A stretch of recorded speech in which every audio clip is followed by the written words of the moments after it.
Va a ser una presentación de diferentes experimentos que a lo largo de la historia han marcado la pauta en el conocimiento. Para nadie es un secreto que yo vengo de una ciencia empírico-positivista, pero se ha conseguido mostrar y evidenciar que las ciencias aplicadas y las ciencias básicas es posible generar conocimiento a partir del diseño estadístico de experimentos. Entonces, desde esa perspectiva, pues, voy a comenzar con mi presentación. Espero que todos me estén escuchando y pues vamos a comenzar entonces.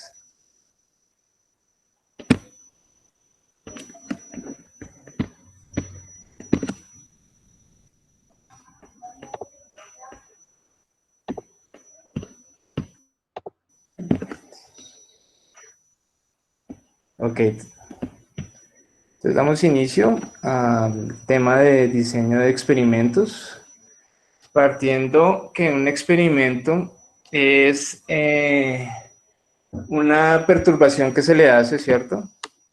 Para evitar lo que estamos viendo en esa imagen, ¿sí? Primeramente, ¿qué es lo importante de diseñar un experimento? Saber qué es lo que queremos obtener con la experimentación. Decía mi papá que cuando uno no sabe para dónde va, cualquier bus le sirve. Entonces, si no sabemos qué queremos hacer, ¿cierto? Podemos cometer errores que pueden ser prejuicios financieros y económicos para nosotros. Sabemos que un accidente experimental y desperdicio de material es bastante costoso. Podemos también tener prejuicios y problemas legales, en el sentido que cuando se hacen experimentos sin un diseño previo y se está trabajando y tratando con personas, en el caso de las ciencias sociales, podemos generar inconformismos, accidentes, problemáticas y discusiones, como le pasó a muchos investigadores que ya veremos más adelante, y también perder tiempo, que es lo más terrible, ¿cierto? La pérdida de tiempo en una investigación sale bastante costosa y difícilmente podemos volver a comenzar. Profe Diego, sus diapositivas no se ven. Ah, fue madre, perdón.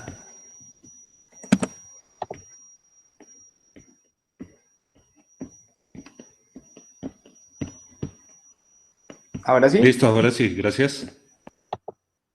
Listo, gracias.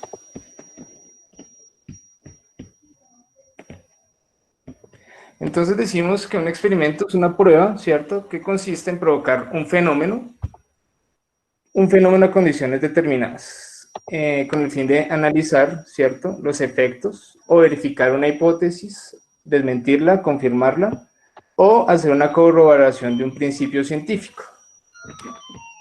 Entonces tenemos el famoso experimento de Galileo Galilei, o cuál era la hipótesis de Galileo.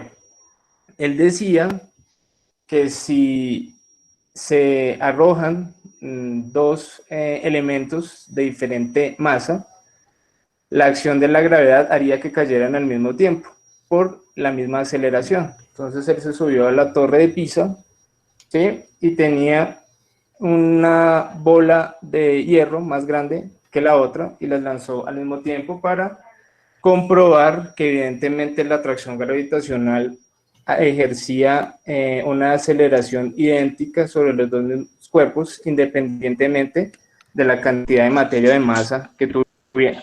Es decir, que una pluma y una caja fuerte caen al mismo tiempo por este principio básico de la gravitación. ¿Qué fue lo que Profe hizo ahí Diego, Galileo? Profe Diego, qué pena interrumpirlo. ¿Otra vez no se ven las diapositivas? Sí, qué pena. Nuevamente se bloqueó, quedó como en negro la pantalla. Quedó en negro, sí.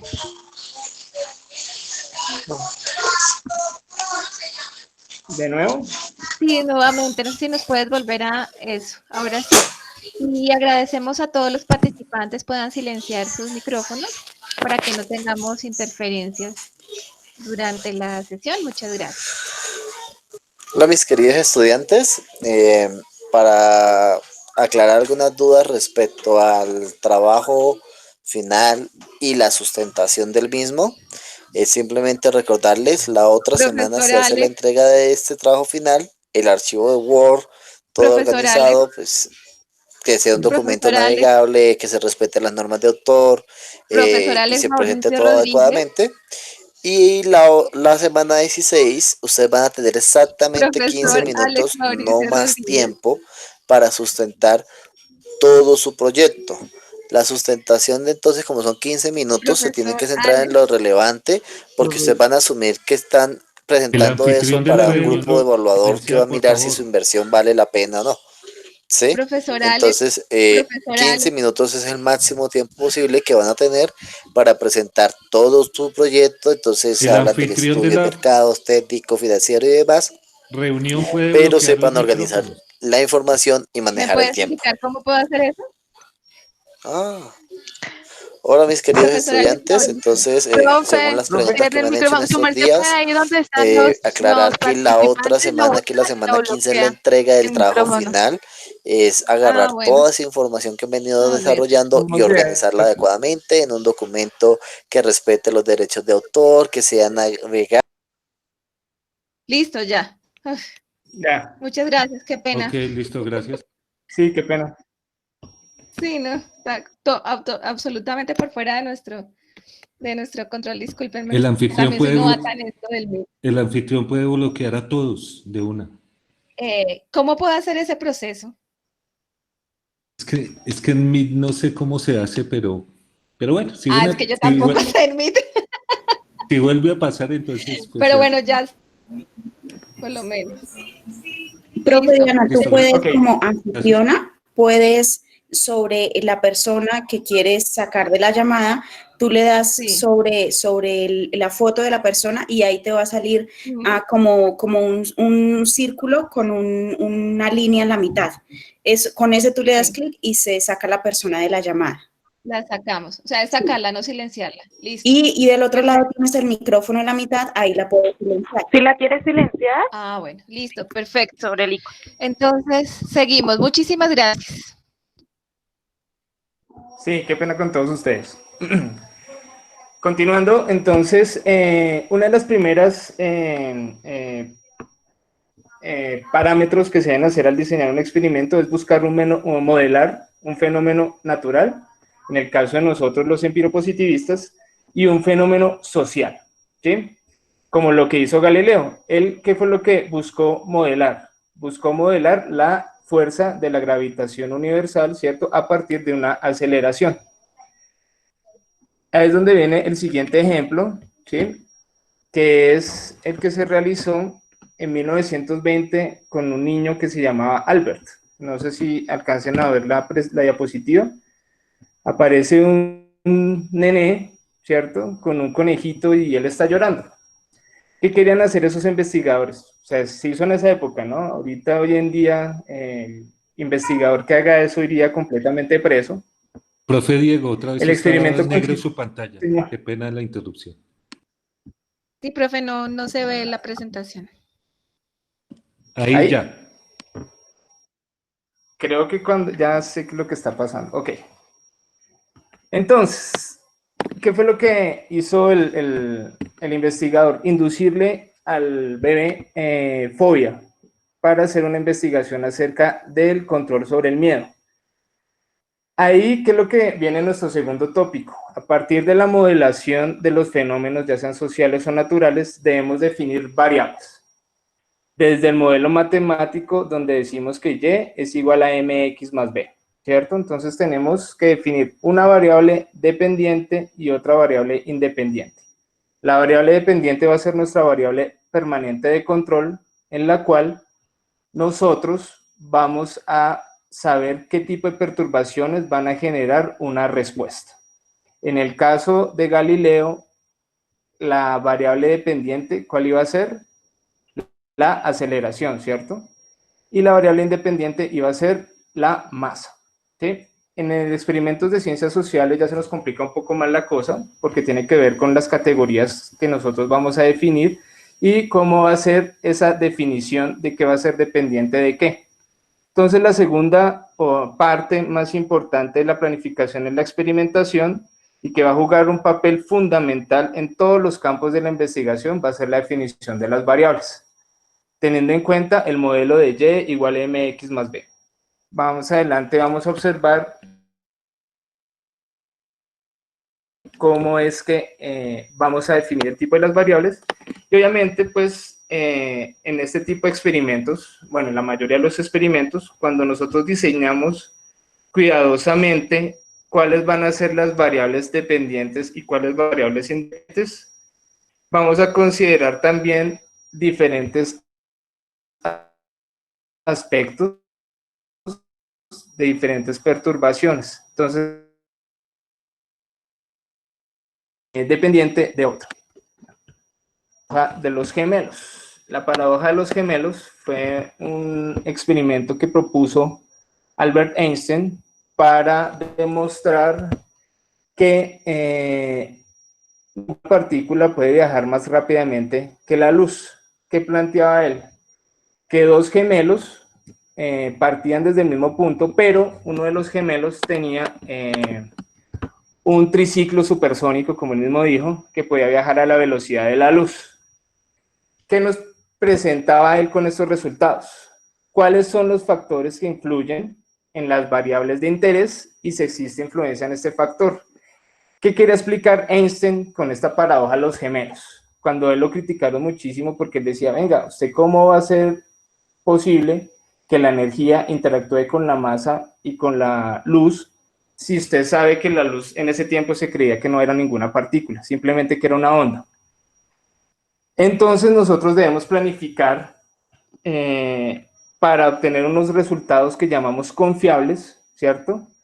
¿Qué son o cuáles son los principales factores que van a influir en la variable de interés? ¿Cuál es la variable de interés? La variable dependiente, ¿cierto? Porque la variable independiente es la que nosotros manipulamos, la que nosotros generamos las perturbaciones, sea una variable robusta o no, pero la variable de interés es la que nosotros tenemos que dejar como variable dependiente. ¿Y cuáles van a ser los factores? Pueden ser, si yo quiero, por ejemplo, saber químicamente cuánto voy a gastar de X reactivo para generar X producto, los factores que van a influir también va a ser calidad del reactivo, concentración del reactivo, pureza del reactivo. En la experimentación debe quedar muy bien estipulado cuáles van a ser los factores de las perturbaciones que yo voy a controlar. Y ahí es donde nos viene el experimento famosísimo también de Asch. Ese experimento, ¿en qué consistía? Es un experimento psicológico para saber cómo la influencia del medio favorece a la toma de decisiones. Entonces tenían tres rayitas, ¿cierto? Una rayita A, una rayita B y una rayita C, y colocaban unos actores a que escogieran siempre la rayita B y así influir en la percepción de los participantes, y casi todos elegían una opción incorrecta. Es decir, que las perturbaciones sobre las variables las debemos cuantificar. Nosotros no podemos definir nuestra variable independiente y nuestra variable dependiente y empezar a generar perturbaciones, perdón la expresión, a lo mula, ¿sí? Entonces, ¿qué pasará si le echo esto? ¿Qué pasará si le echo aquello? ¿Qué pasará si le echo un poquito más, otro poquito menos? Hasta en la cocina, ¿cierto? Las perturbaciones o las variables que tenemos hay que cuantificarlas para generar un conocimiento validado y que a futuro pueda tener pueda tener nuestros resultados una forma de volverlos a hacer. Es decir, si yo salgo ahorita y hago otra vez el experimento de Galileo, evidentemente me va a salir bien. ¿Por qué? Porque yo tengo una certeza de que mis datos fueron cuantificados y las perturbaciones que yo hice sobre las variables tienen un sustento matemático y estadístico. Ahí es donde nos viene el siguiente experimento, también famosísimo, que son los guisantes de Mendel. Ese lo conocemos más los biólogos. Este experimento, ¿qué nos muestra? La importancia de tener un grupo de control. Un grupo de control de datos. Señora. ¿Nos podrías compartir la presentación, pero del PowerPoint de presentación para que no sea tan pequeño? ¿Cómo hago? Pues hacer la presentación de la diapositiva como presentación de diapositiva. Es que ahí es donde, mira, se pone negrito. Ah, Miren, les pongo presentación. mm, Yo la veo, pero creo que ustedes no la ven. no, No. no la estamos viendo. Listo. Ok. Ahí deberías dejar de presentar y vuelves a presentar, pero seleccionas únicamente la pantalla de presentación, la ventana de presentación y así no hay problema. ¿Cómo es? ¿Cómo es? Es que- Tú dejas de presentar y cuando Deja de le presentar. dices, suspende la opción de presentar y vuelves. Entonces, dejar de compartir. Listo. ¿Y ahora qué hago? Y cuando vas a la opción de presentar nuevamente, no escoges toda la pantalla, sino una ventana. Y previamente debes haber puesto la opción de presentación. Entonces ahí vas a ver varias ventanas, que es como en la segunda pestaña. Ah, ok. Listo.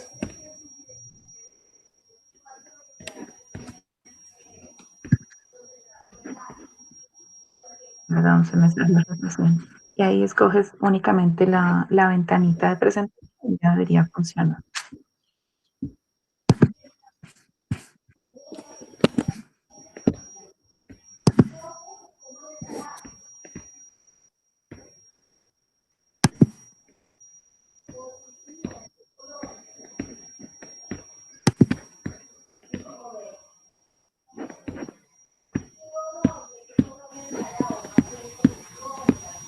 ¿Ahora sí? Todavía no la vemos. ¿Sí es cierto? Ya está cargando. De pronto mi red está un poquito lenta. No, la veo negra. No sé si alguien ve la pantalla, pero yo veo todo negro. Sí, se ve todo negro. No, no se ve. Todo negro. Está negro. Entonces déjalo como estaba, Diego, ya, porque ya. no. Aquí está. Ahora estamos viendo todas las presentaciones en modo esquema, todas las diapositivas. Y ya. Sí, ya. Fue peor. Más pequeñito. ¿Qué vale esto? Un segundito.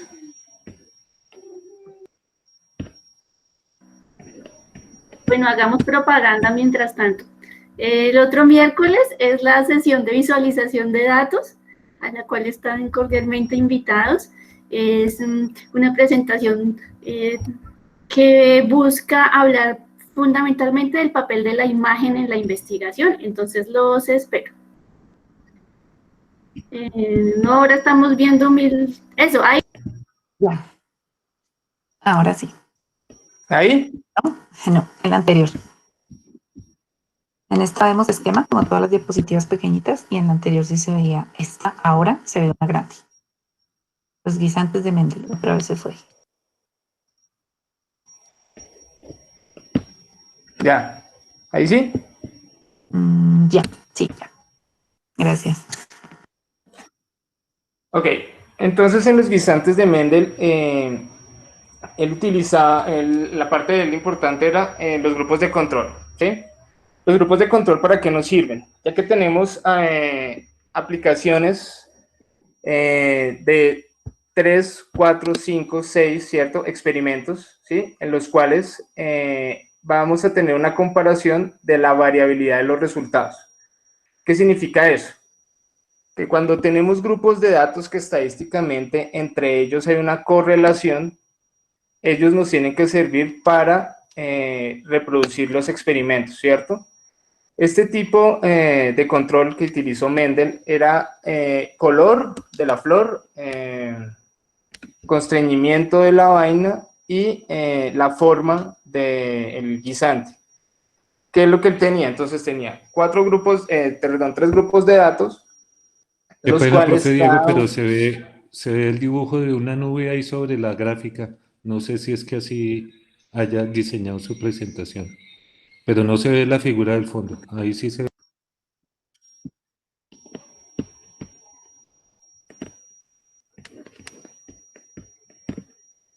Ahí.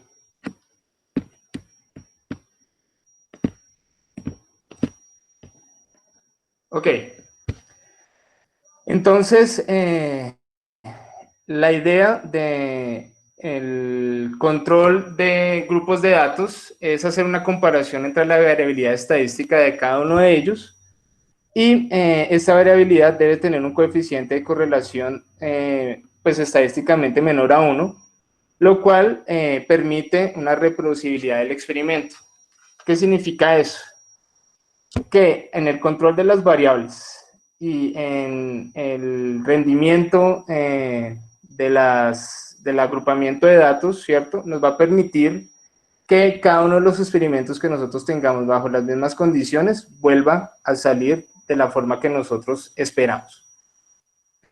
Continuando eso, entonces tenemos el experimento de Milham, que era una forma en que los alemanes occidentales querían justificar a los soldados nazis diciendo que no, que simplemente ellos estaban obedeciendo, ¿sí? Y que pues las jerarquías de poder generaban que en ellos hubiera una obediencia pues prácticamente ciega, ¿no? Que es una forma con la que entrenan a los soldados. Entonces, consistía en que unos actores, ¿cierto?, estaban siendo reclutados y llevaban a ciertos profesores a que cada vez que el estudiante diera una respuesta errada a una pregunta, hicieran una descarga eléctrica que iba aumentando con el tiempo. Tristemente, el 65% de los participantes, pues, llegaron a aplicar una descarga máxima, ¿cierto? Obviamente, los experimentadores esperaban que en algún momento pues, los participantes dijeran, no, venga, no voy a aplicarle descarga eléctrica a los estudiantes. Tristemente, pues, el experimento se hizo célebre porque sí, llega un punto en que la obediencia se vuelve ciega. Entonces, ¿qué nos permite esto? Darnos cuenta que muchas de las variables o las perturbaciones que nosotros hagamos sobre el experimento van a ser obvias, ¿sí? Para los experimentadores, pues no fue así en este experimento, pero si vamos a ir al laboratorio o vamos a generar un instrumento de recolección, evitemos, y eso sí ahorrará mucho tiempo y mucho sobre todo recursos financieros, es que no hagamos hipótesis que evidentemente van a ser corroboradas, ¿sí? Me explico, o sea, yo sé que si yo aumento la presión al calentar agua, esta va a hervir más rápido, ¿sí? Es lógico que va a ocurrir así. Entonces, nuestras variables deben ser algo que genere pues, conocimiento nuevo, ¿sí? Que nos permita evidenciar que la dirección de nuestro experimento va a llegar a conclusiones que no se conocían, y que las variables que nosotros tenemos van a ser difíciles de... van a ser fácilmente predecibles, lo que no significa que van a ser 100% corroborables. Como en el caso de las vacunas, ¿cierto? Todos sabemos que las vacunas, la idea es, con un poquito de, ahorita que está de moda lo del COVID, es generar, ¿cierto?, una inoculación en el sujeto y de esta manera inmunizar, ¿cierto? Es donde viene ya la parte matemática de nuestro trabajo, ¿cierto? Que es proporcionar lo que llamamos un modelo estadístico matemático. Ahí es donde viene el efecto de los factores en nuestro experimento, el efecto que se tiene sobre el control de las variables, sobre el grupo de los datos, y de esta manera ya darle un tratamiento estadístico. El tratamiento estadístico estadístico básico que incluye media, desviación estándar, alfa de Cronbach, factor de correlación R cuadrado, factor de relacionamiento CDR inferior a 0.9, en fin. Esto nos va a permitir predecir resultados. Es diferente predecir resultados, ¿cierto?, a tener hipótesis que evidentemente van a ser reales. O sea, diferenciar algo obvio como que el agua moja, ¿sí?, a predecir que a cierta concentración de un viral podemos generar una vacuna que inocule y no infectar, por ejemplo, al individuo, ¿cierto? O sea, la idea, por eso puse a colación este negocio de las vacunas, la idea de la vacuna es inocular, no infectar, ¿cierto? Entonces, el modelo estadístico nos va a permitir predecir a qué cantidades o en qué momento o de qué manera se debe ejecutar toda la planeación experimental que fue realizada. Y eso es donde nos viene un procedimiento de aplicación que se correlaciona con lo que hemos visto anteriormente, ¿cierto? Las sesiones anteriores hemos hablado del problema de la pregunta, la definición de los problemas, ¿cierto? Entonces, ya cuando se comprende el problema y se define claramente el objetivo, lo que hacemos con el diseño de experimentación es identificar, o darle identidad a los factores que potencialmente podrían influir en la función del objetivo y qué valores estadísticos estos pueden tomar. Y de esta manera obtener una información que nos va a permitir, primero, generar nuevos datos, ¿cierto? La idea de la experimentación es no tener 1.000.000 de datos, porque va a ser muy difícil estadísticamente de tratarlos, ¿cierto? Sino que dentro de esos valores que nosotros tengamos, obtener la información necesaria y relevante, ¿sí? Y eso cómo lo hacemos con el plan de experimentación. Los factores de experimentación que nosotros decidimos sobre las variables dependientes o las variables independientes y los factores que nosotros vamos a hacer que sean necesarios para la variabilidad de esas premisas, ¿cierto? Se utiliza un modelo matemático y así empezamos con el dominio experimental de nuestro interés, que es donde nos viene el siguiente experimento que llamaban el experimento del muñeco bobo. Bueno, muñeco bobo es esos muñequitos que le dan a los bebés para que los golpeen y ellos se devuelvan, ¿sí? Entonces uno los golpea y ellos se devuelven. Entonces, en la mayoría de los experimentos y de los procesos pueden existir dos variables que se correlacionen entre sí y puedan llevar a situaciones confusas. ¿Qué significa eso? En el experimento teníamos que si uno golpea al muñeco con X fuerza, este se va a volver con la misma fuerza, supuestamente. Pero ahí hay otra variable que sería ¿cuál? La resistencia del viento y las tensiones superficiales que puedan haber en el suelo, los factores de rozamiento. Es decir, que no podemos limitarnos solamente a dos variables, ¿sí? Sino que hay unas variables que nosotros llamamos en química, por ejemplo, variables difusas, ¿cierto? Pero que en otros experimentos mucho más macros pueden llevar a unas perturbaciones que nos den situaciones erradas. Lo que hace que las correlaciones influyan en la respuesta. ¿Qué significa eso? Sabemos científicamente que a mayor presión, menor volumen, ¿sí? Pero también sabemos que a menor volumen, ¿cierto? Y a mayor presión, los gases pueden volverse líquidos, que es lo que llamamos una licuefacción.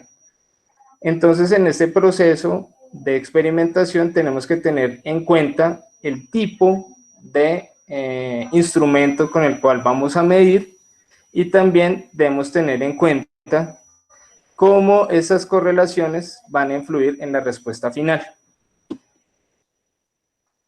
Al plantear por primera vez una experimentación, ¿cierto? Fácilmente vamos a encontrar una lista larguísima de factores que pueden ser potencialmente influyentes, sobre todo en experimentaciones en ciencias básicas y en ciencias aplicadas. lo que significa que el número de experimentos suele requerir un estado detallado de lo que llamamos la optimización, ¿cierto? Es decir, que vamos a planear un experimento que nos dé X respuesta y a partir de esa respuesta planeamos otro experimento que nos dé X2 respuesta y así sucesivamente hasta que encontremos, ¿cierto?, la variable y la respuesta que tengan la correlación que yo deseo, ¿sí? Esto se puede dificultar un poco en lo que llamamos los sesgos por autoconcepto en ciencias sociales, pero ahí es donde viene la significancia estadística de las variables y las perturbaciones que nosotros llevemos a cabo. Que es lo que viene, algo que se interrelaciona bastante con ciencias naturales y ciencias sociales, que es los núcleos atómicos, ¿cierto? ¿En qué consisten los núcleos atómicos? Hubo diferentes teorías a lo largo de la historia que nos fueron mostrando que el núcleo atómico primero era simplemente un protón y el electrón se iba ligando a él. Después se planteó que no, que el núcleo atómico es una interconexión entre protones y neutrones que evita que los electrones de la misma carga se acerquen al átomo, y así sucesivamente ha ido variando pequeñísimamente, ¿cierto? Y esas pequeñas variaciones es lo que queremos evitar, lo que hablaba anteriormente de los sesgos aleatorios. Entonces, para determinar dicha influencia, ¿cierto?, de esos pequeños sesgos aleatorios, se puede realizar una investigación exploratoria con un diseño sencillo que permita determinar lo más rápidamente posible, es decir, que nos permita con el más mínimo número de experimentos, ¿cierto?, qué factores tienen más influencia en la respuesta y cuáles deben ser estudiados en detalle, ¿sí? O sea, como tener en cuenta cuáles son nuestros factores clave, que son los que debemos estudiar, ¿sí? Retomando, tenemos entonces nuestras variables dependientes, nuestras variables independientes, nuestros grupos de datos de estudio de esas variables, y tenemos las pequeñas perturbaciones que evidentemente no podemos controlar, ¿cierto?, pero que podemos nosotros hacer un grupito o un tratamiento de control para evitar esos sesgos aleatorios. Me explico nuevamente con un ejemplo. Volvemos a lo del muñeco bobo, ¿cierto? Entonces yo le pego con X fuerza, él se devuelve con X2 fuerza. Pero si yo quiero controlar la influencia del aire, ¿qué debo hacer yo? Buscar un medio, entre comillas, inerte, en donde la resistencia del aire sea tan baja que no interfiera con mi experimento. Eso es a lo que nosotros hablamos, ¿cierto? Los factores clave, ¿sí? Evitar que esa influencia de factores externos influyan en nuestra respuesta y en nuestro experimento. En ciencias sociales, me imagino, yo no manejo muy bien eso, pero lo que he podido leer para presentarles a ustedes esto, es que se evitan hacer preguntas que van a generar una respuesta obvia. Pues se evita hacer preguntas en las cuales se influya en el modo de preguntar en la respuesta que va a generar el entrevistado. Y desde esa perspectiva, haciendo ese control, podemos tener otro tipo de respuestas que nos van a llevar a hacer otro tipo de preguntas o a generar investigaciones a futuro a partir de los pequeñitos sesgos aleatorios. Evidentemente no es que se pierda el tiempo en hacer este tipo de controles, sino que entre los diseños adecuados, ¿cierto? Para realizar nuestro experimento, podemos estudiar factores de hasta n, cuando n tiende a 50, 100 veces lo que queremos estudiar. Entonces el estudio de los factores es bastante necesario y es muy importante porque estudiarlos nos permite darles un valor cuantitativo sobre el efecto de la respuesta de sus interacciones.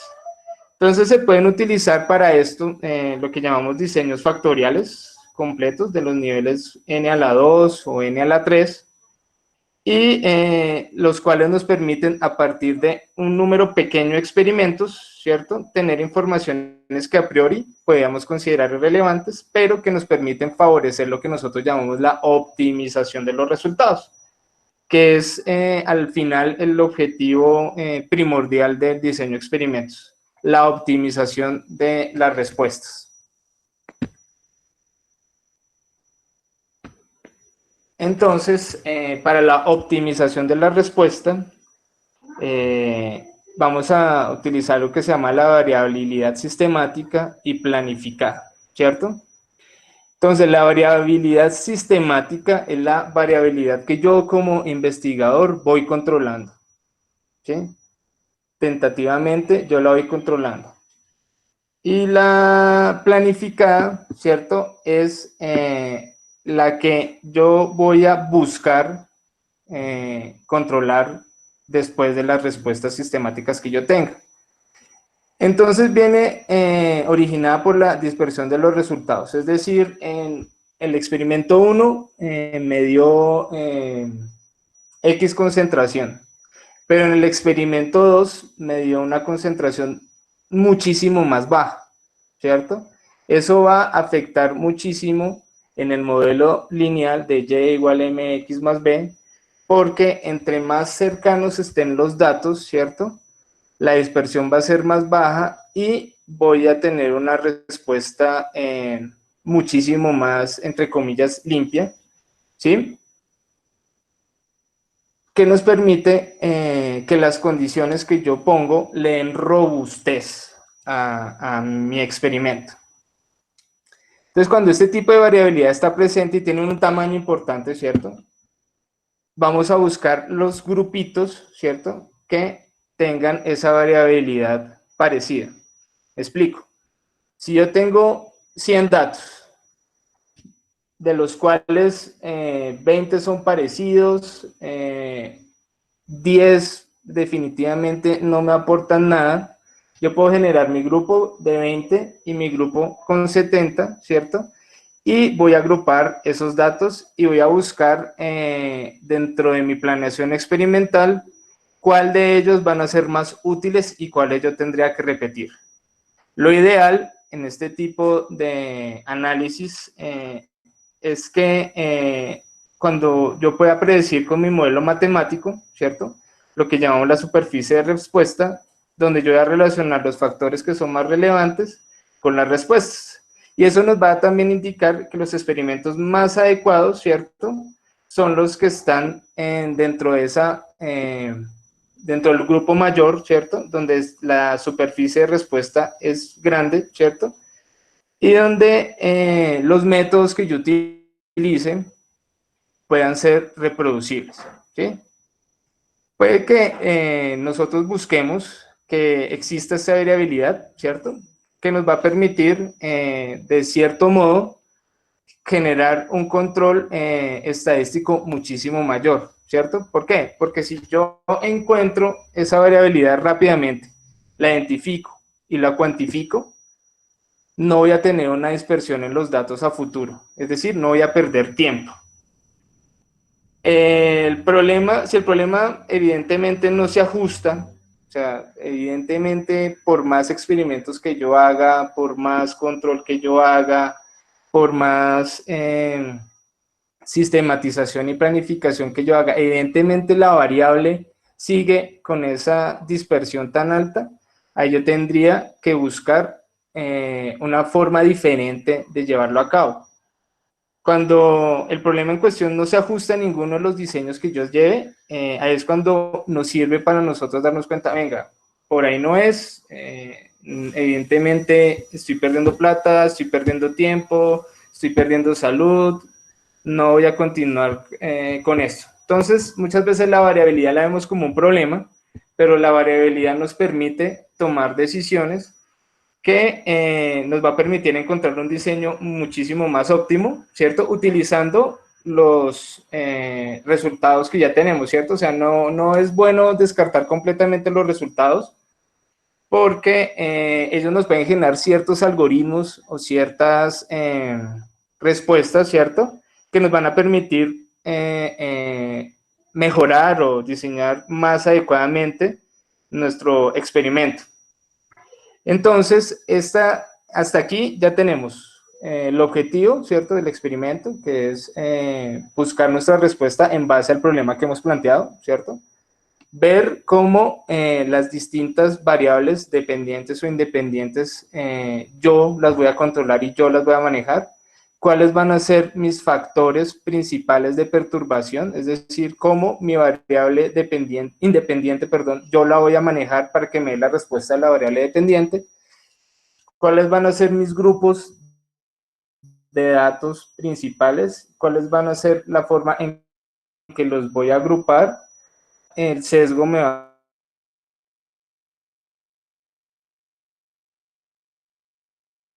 a servir. La radiación de Madame Curie, ¿cierto? Entonces, Madame Curie pues trabajaba con su marido, con Pierre. Ellos evidentemente no estaban buscando la radiación, ellos empezaron fue a estudiar lo que llamaban los rayos X, X porque no se sabía en qué consistían, ¿cierto? Y entonces, los experimentos que ellos estaban llevando a cabo para estimar cómo era el comportamiento de los rayos X no les estaban funcionando absolutamente para nada. Es donde vemos algo que se llama variabilidad típica de la naturaleza del problema. Es decir, que en ciertos ambientes y en ciertas condiciones, por más que yo haga perturbación, por más que yo trate de controlar mis experimentos y mis variables, la realización del experimento escogido no me va a dar ningún tipo de respuesta, ¿sí? Es difícil, es inevitable, pero un experimento bien planificado, ¿cierto?, permite estimar o medir su valor. ¿Para qué nos sirve ver la variabilidad típica de la naturaleza? Vuelvo a un comportamiento, por ejemplo, del agua. ¿Sí? Todos sabemos que el agua a temperaturas inferiores de 0 grados, ella se congela, ¿cierto? Eso es inevitable, ¿sí? Pero podemos nosotros empezar a partir de 0.00000001. ¿Qué pasa? 0.0002. ¿Qué pasa? Eso nos permite, ¿cierto?, ver que hay una variabilidad que es tolerable, ¿sí? Bueno, ya evidentemente no puedo hacer control sobre eso, ¿sí?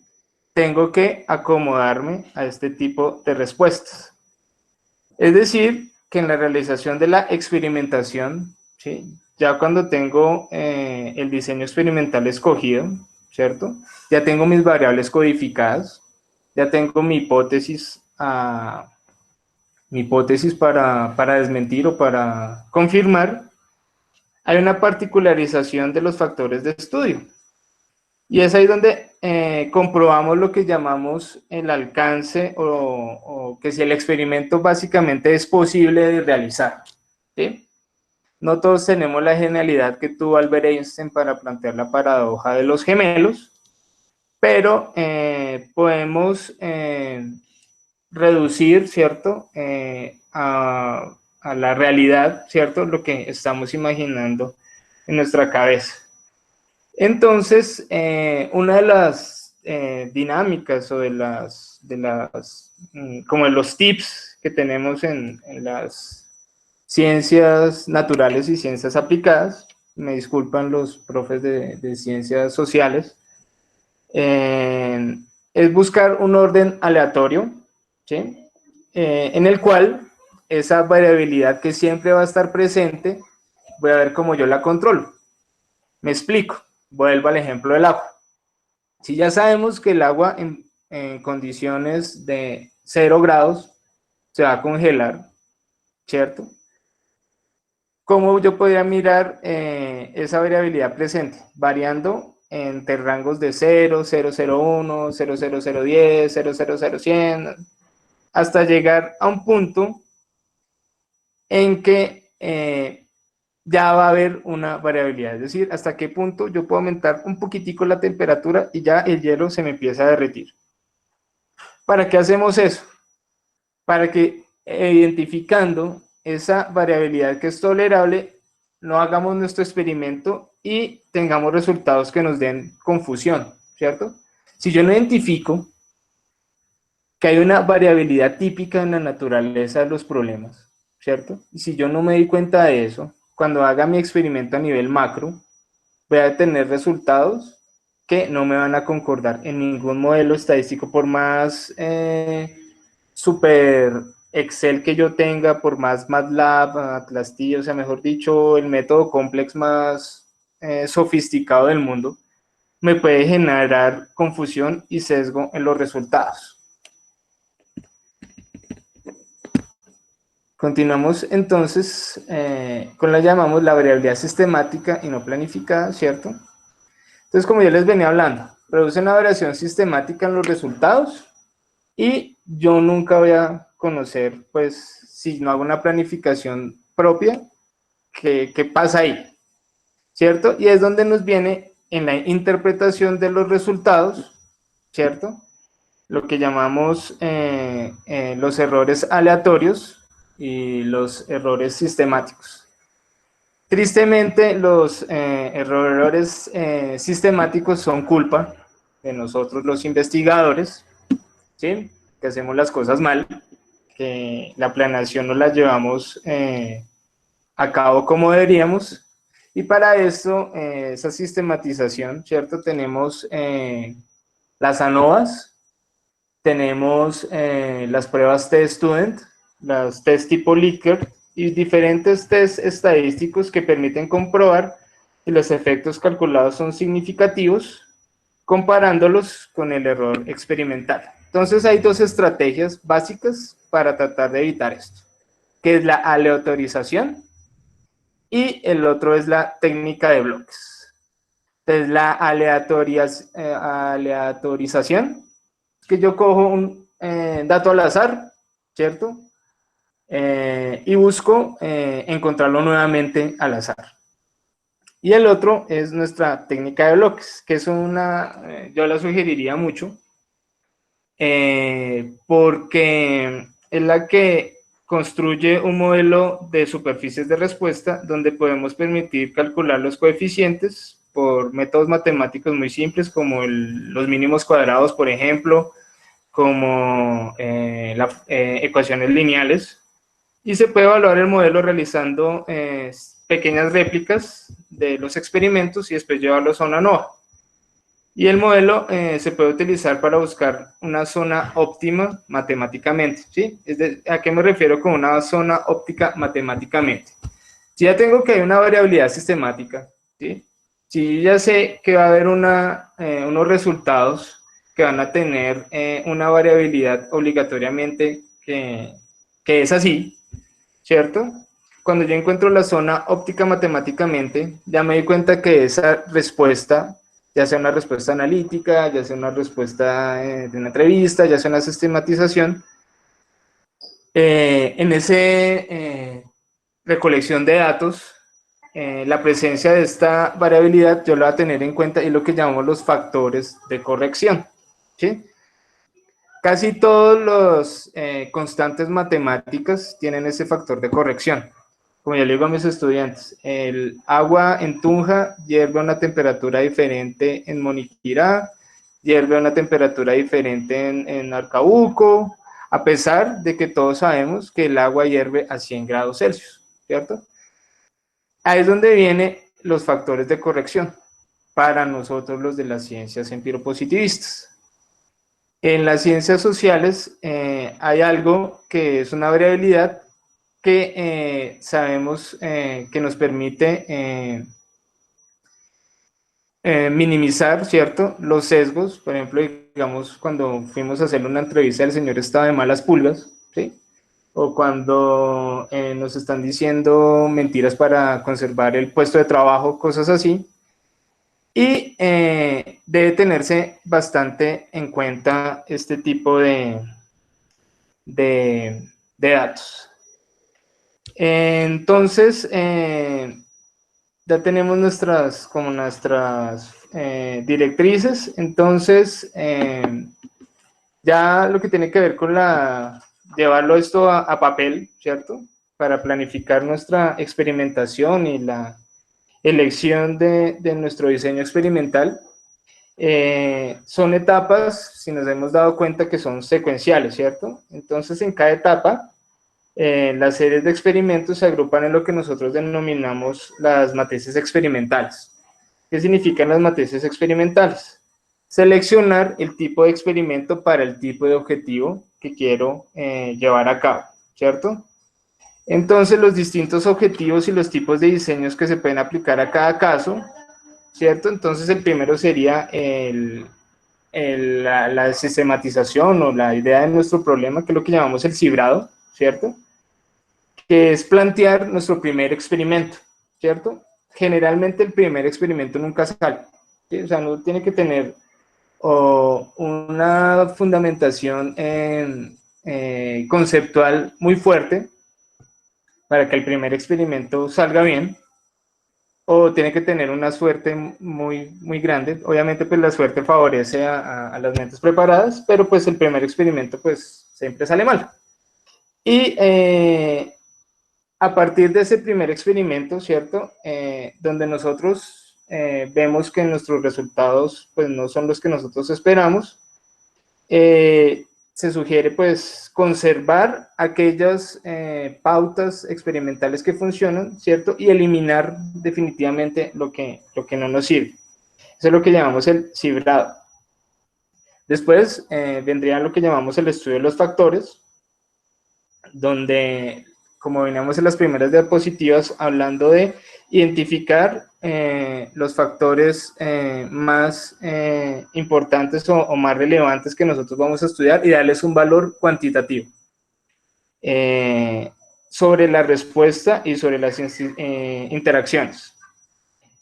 Para este propósito, pues se aplica diseños factoriales completos, ¿cierto? Lo que yo les hablaba de n a la 2, n a la 3, y que se acomoden o que se agrupen en la forma y igual mx más b. Es decir, tener una variable independiente y una variable dependiente.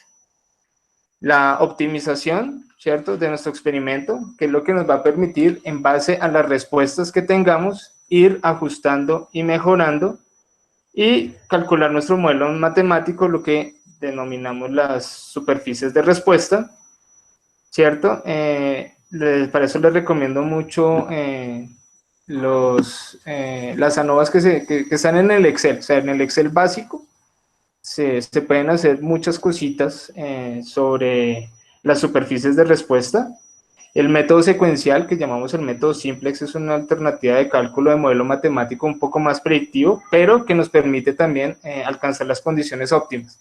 Cuando yo hablo de óptimo es cuando ya el experimento está súper afinado, cuando ya los resultados tienen coeficientes de variación grandes, donde la robustez del mismo no tiene variaciones significativas y donde las perturbaciones que yo controle, ¿cierto?, van a servir para ser aplicados en la vida real. Me explico. En el experimento de Galileo, ¿sí?, que fue reduplicado por los astronautas del Apolo 13, que ellos mismos botaron un martillo y una pluma y que caía al mismo tiempo, ya más allá de eso no se puede hacer nada, ¿sí? O sea, eso ya sería gastar pólvora en gallinas. Cuando nosotros ya tenemos un experimento óptimo, donde nuestra superficie de respuesta es adecuada y donde los resultados obtenidos en los experimentos anteriores a la optimización son significativamente estadísticamente inferiores a nuestro experimento final, de ahí para el frente ya no se puede hacer nada, ya se desgastó ese experimento. Y el problema, cuando observar el problema de las variables no planificada, ¿cierto? La variable que yo les hablaba, que no se ajusta a ninguno de los diseños que tenemos, o sea, por más que la superficie de respuesta esté adecuada, por más que el método esté optimizado, la respuesta es pésima, ¿sí? Y que los algoritmos que nosotros utilizamos en la selección de ese experimento no funcione, porque ya no se dio. Entonces es donde en la realización de nuestra experimentación descodificamos nuestras variables y desechamos ese experimento que no nos sirve.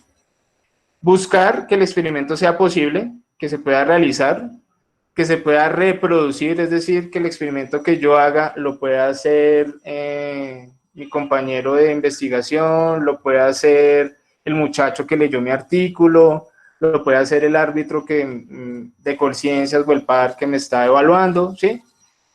Ya cuando tenemos eso, nuestra estrategia experimental no va a introducirnos a resultados cerrados o resultados sesgados, y tener en cuenta que los experimentos pues es una etapa que a pesar que nosotros podemos controlar, que a pesar que nosotros planeamos, es una etapa que muchas veces, ¿cierto?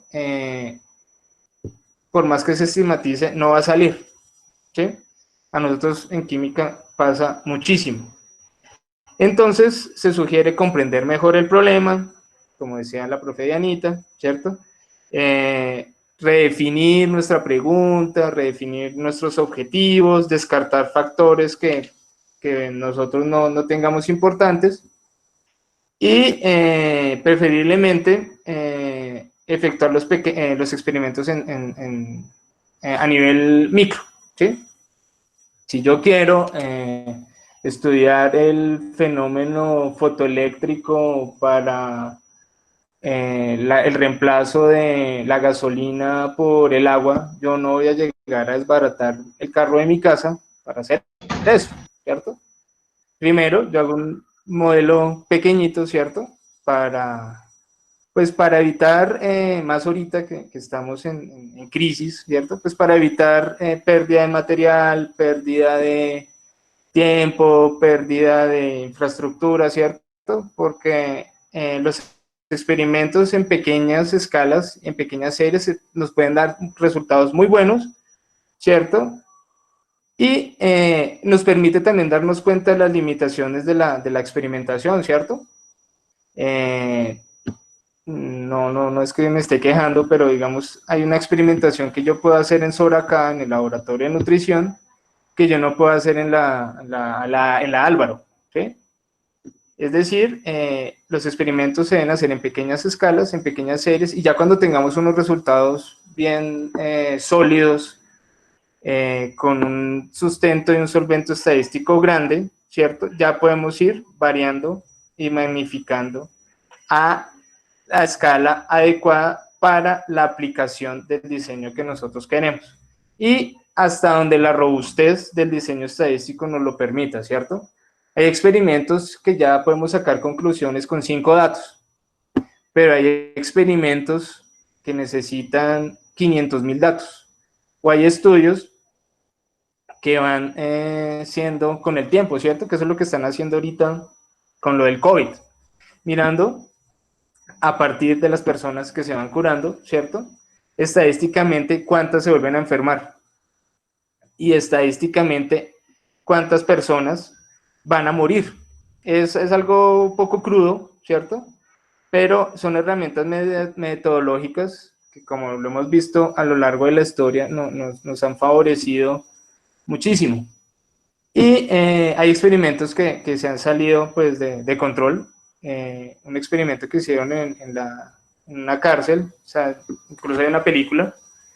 El experimento era para saber las dinámicas y las relaciones de poder entre los grupos. Entonces colocaron a unos jóvenes como presos y a otros jóvenes como guardacárcel, y tenían que mantener la disciplina.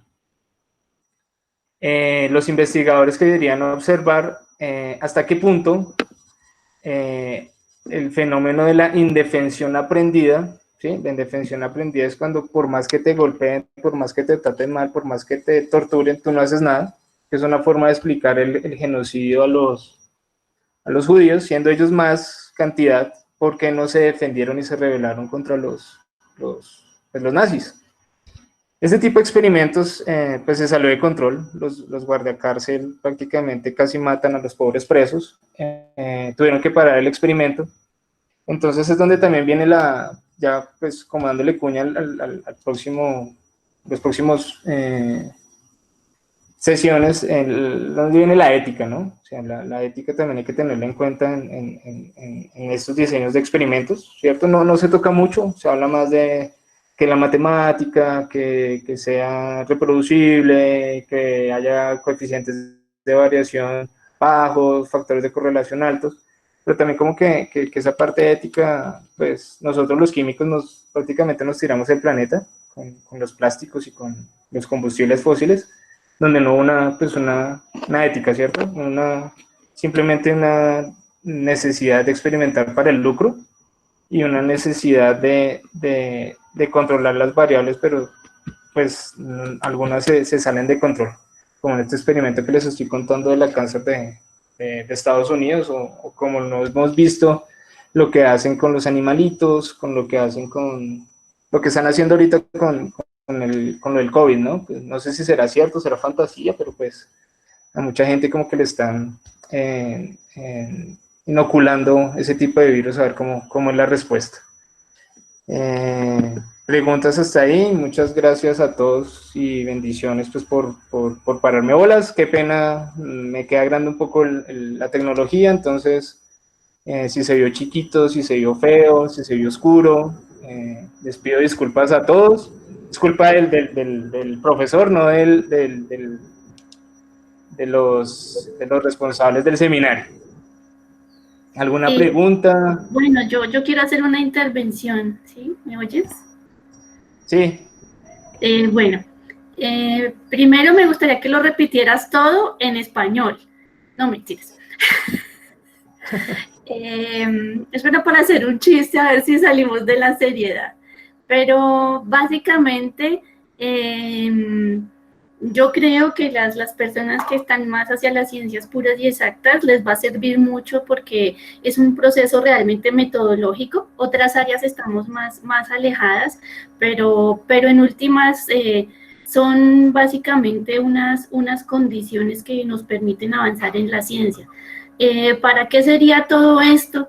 Pues yo sí voy a hacer aquí una propaganda y pues para obtener una patente, que es en lo que estamos. Toda esa carreta de Diego y todo su estudio le ha servido para que en este momento estemos tramitando una patente de una invención muy interesante de Diego, y pues ojalá tuviéramos más ciencias básicas y más ciencias exactas, que es lo que necesitamos en el mundo. Necesitamos de todo, pero ahora en esta coyuntura, ahora sí vemos el papel de los científicos.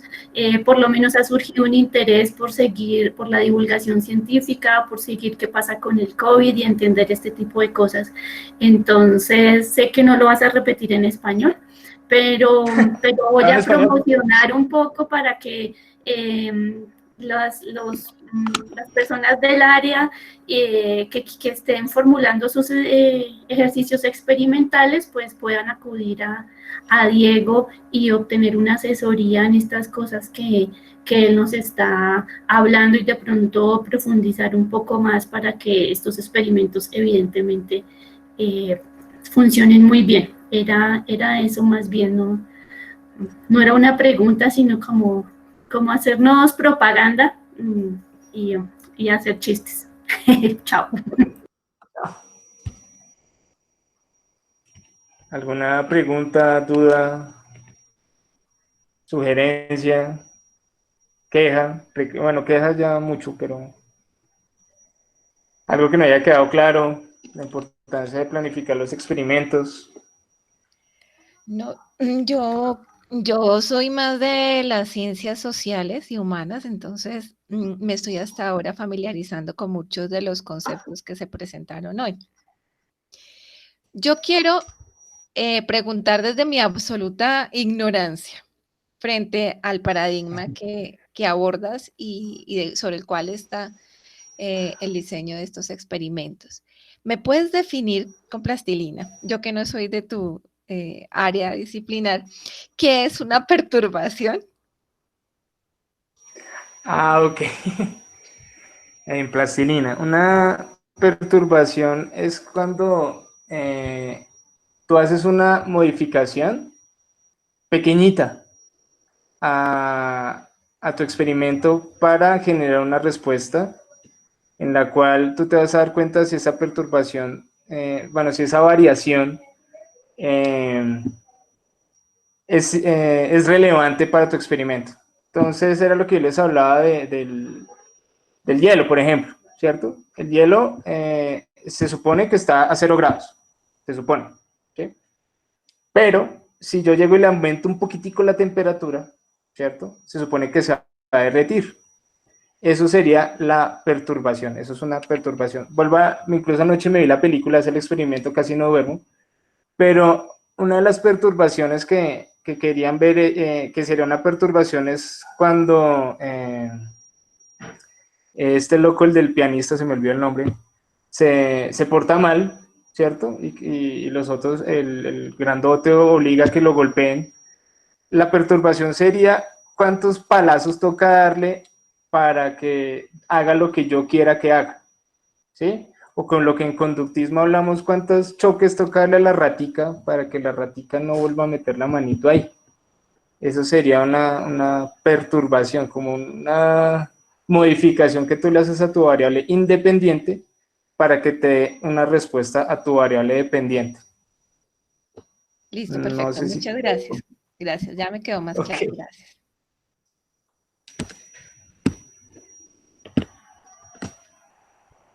¿Alguna otra? Entonces yo creo que mandarles un ejercicio chiquitico que hice. No sé cómo se podrá hacer llegar a los participantes. Nosotros tenemos los correos, entonces lo gestionamos para hacerle el envío. Nosotros sabemos qué personas están ahorita conectadas. ¿Listo? Bueno. ¿Alguna otra pregunta? No vemos nada ¿Otro en el chiste? chat, solo muchas gracias te están dando, espero que hayamos entendido. E invitarlos a la próxima sesión, que va a ser a las 11 de la mañana. Y les prometo que va a ser divertida, no como esta. No mentiras. Okay. Es un poco más light. Entonces están invitados y nos veremos en 8 días.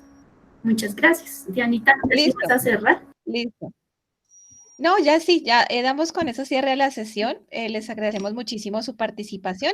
Recordar que por cada sesión se deben inscribir en el formulario para enviarles el link, y que el link se envía al correo que ustedes proporcionan. Entonces, revisar que sea el correo que están consultando o el correo directamente institucional. Agradecemos mucho su atención y nos vemos la próxima semana, que ya mudamos de etapa de la investigación y ya nos acercamos más a la etapa de divulgación de resultados. Muchísimas gracias para todos y para todas. Feliz tarde. Feliz tarde, hasta luego.